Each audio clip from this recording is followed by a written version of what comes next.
Ngibonani Mzansi, igama lami nguMusa kaMseleko. Njengenjwayelo ke ngihlale ngiza kunina kuyintokozo futhi ukuthi njalo sihlale sizoba nezinto esikhuluma ngazo ezibalekile empilweni. Namhlanje ngifuna sikhulume ngesihloko esibaleke kakhulu engicabanga ukuthi simphumela wobuhle nobubi empilweni zabantu. Akekho umuntu mangabe uthandana nomuntu ekufanele azizwe ecindezelekile ngokuthi uthandana nawe. Kahle kahle mangabe ufika empilweni yomuntu kufanele makuwukuthi wakufica ula ubone impilo ikhuphuka kunokuthi ihlehlele emumva gradually or slowly ugcine mhlambe sowufikile top la ufuna ukufika khona. Ngenye indlela ngisho ukuthi akufuzile uma ngabe ungena kwe-relationship, i-relationship ingakuthathi ikususe somewhere ikubeke somewhere, because uma ngabe ungena ebudlelwananeni la uzizwa ucindezelekile ngokomphefumulo, ngokomoya, ngeke uzukwazi ukuya phambili. Ziningi ke izinto ezenza abantu bazigcine beyimkhovu yabantu ngenxa yokuthi bangena othandweni. Kukhona umuntu okususa kini noma wena usuke kini uye kumuntu enamaphupho umuntu. Akekho umuntu ongena amaphupho, sonke siyaphupha and sifuna ukuthi siphumelele empilweni.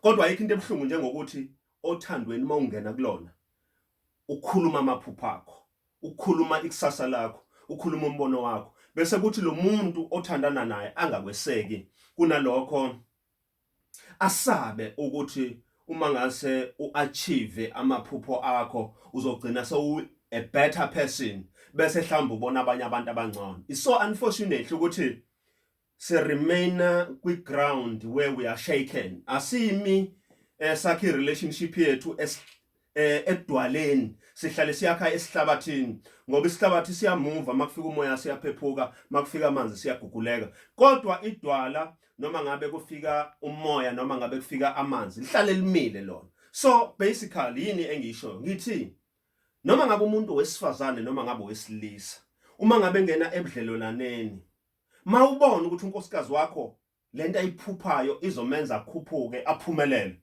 msupport. Musuke sabo ukuthi lo nkosikazi yazi ngamthole ngelutho, manje lo nkosikazi mangasaphumelele uzongishiya, because you are a coward. Mangabe wenza kanjalo indoda ube indoda eso insecure. Unkosikazi wakho abanye ba-achieve kakhulu, abanye besifazane bathanda ukufunda, uthola ukuthi uzothola iziqu namhlanje zalokhu, kusasa athole zalokhu, iba lapho sonke isikhathi. Nkosikazi uma ngabe indoda yakho inentshisekelo yokuthi achieve izinto ibe usomabhizinisi, ayikho into ebhlungu njengokuthi ufike indoda yakho ine-million, mase kufike wena liqala imiliyoni lehle nge10, lehle ngo2 rand, lehle ngo10 rand, lize liyophela imiliyoni elingakhuphukanga. Kanti kufuze makufika wena indoda mayithi ngithatha u200,000 ngiyawu-invest, ubuye u200,000 usu400,000. Ingoba yindaba sekufike wena ngoba ulapho uyamsupporta umyeni wakho. Musuke saba ukuthi umyeni wakho mangabe eba nemali kakhulu, usezobona abanye abantu, usezothatha abanye abafazi, usezogaba. No, understand the vision yomuntu okuyena. But ayikho into ebhlungu kakhulu yokuthi ube umkhovu womuntu. Uyazi kukhona umuntu ongafuni ukukhululeke uhambe. Yazi I am surprised ukuthi khona abantu afanele bakhothame uma ngabe kufanele bathathe indlela, bacele nje ukuthi ngifuna ukuthatha indlela. Yes, uma ngabe ushadile usebudlalwananeni, umuntu onayo umekwethemba akufuzile ukuthi athi no mangabe understand ukuthi indlela oyihambayo isho ukuthini. Uyazi kufana nani, kufana nokuthi awukwazi ukuhlala uhlele ekhaya njalo, uzoba bored, uzoba neboredom, uzoba nestress, uzokhathazeka. So kuyafuna kwesinye isikhathi ukuphumula izinyawo ushawa umoya. Kodwa if you are honest yourself ukuthi lokuphuma kwakho ulula izinyawo ushawa umoya akunazo izinto ezingalungile noma uhambe nabangani abangalungile, asikho isidingo sokuthi umuntu osempilweni yakho abe insecure ngokuthi wena uyahamba. Is the same thing ngokuthi umuntu uyaya esontweni noma kayini. Yaza kuzona izinto ezingwarisha kakhulu lezo.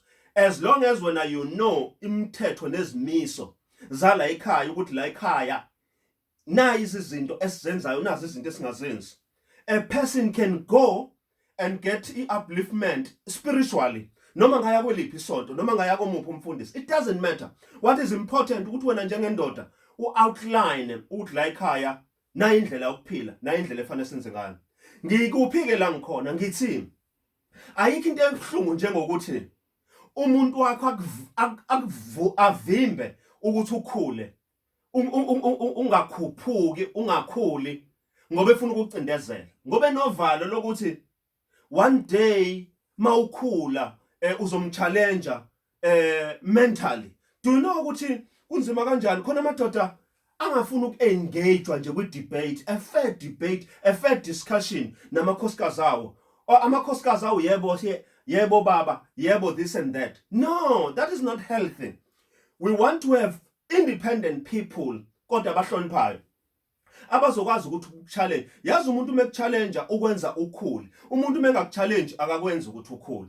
But it's so sad ukuthi abanye abantu bathi mina unkosikazi wami ufuna ngihlale nje kodwa ave songinikeza uthando noma sengihleli ngizolinegotiate uthando akujatshulwe la endlini uthando akujatshulwe la endlini ufuna nje ukungibona ngintingasha la endlini ngowakhe enze sengathi she wants to spend time with me, but guess what, ufuna ukungithosharisha.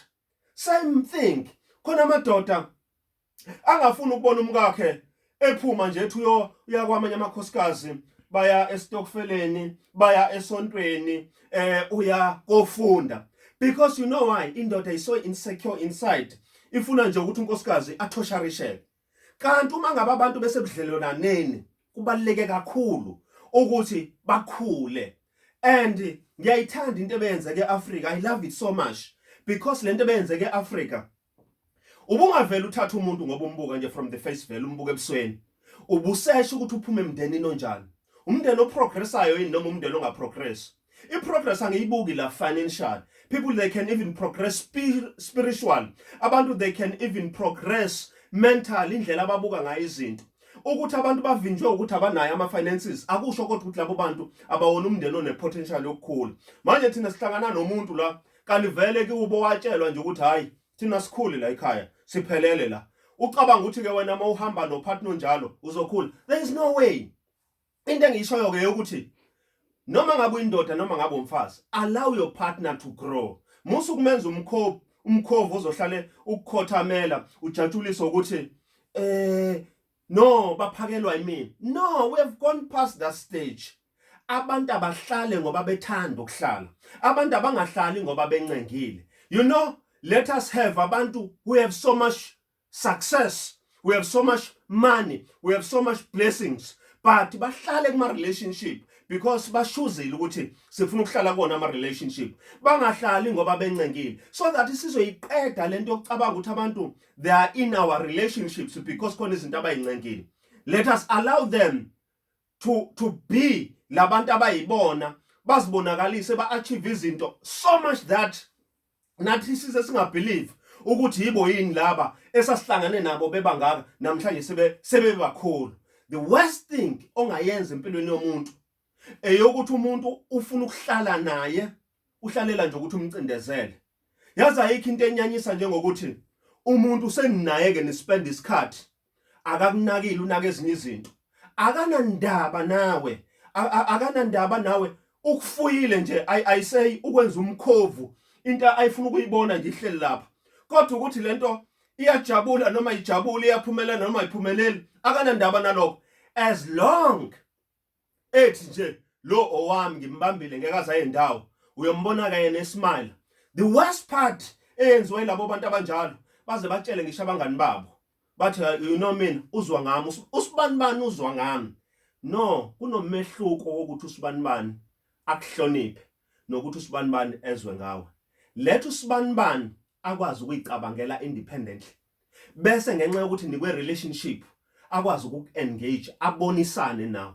It's a different thing ukuthi usibanibani abonisane nawe ukuthi siya kanjani phambili, nokuthi usibanibani azizwe ephoqelekile ukuthi akutshele ukuthi uya kanjani phambili. Uyabona ke niyoba nempilo nokuthula, akekho ozohlupha omunye because nonke niyazi ukuthi umbono nevision yale ekhaya isebenza kanjani. Let us not make our partners slaves for love. Asingabenzi imkhovu, siyabathanda.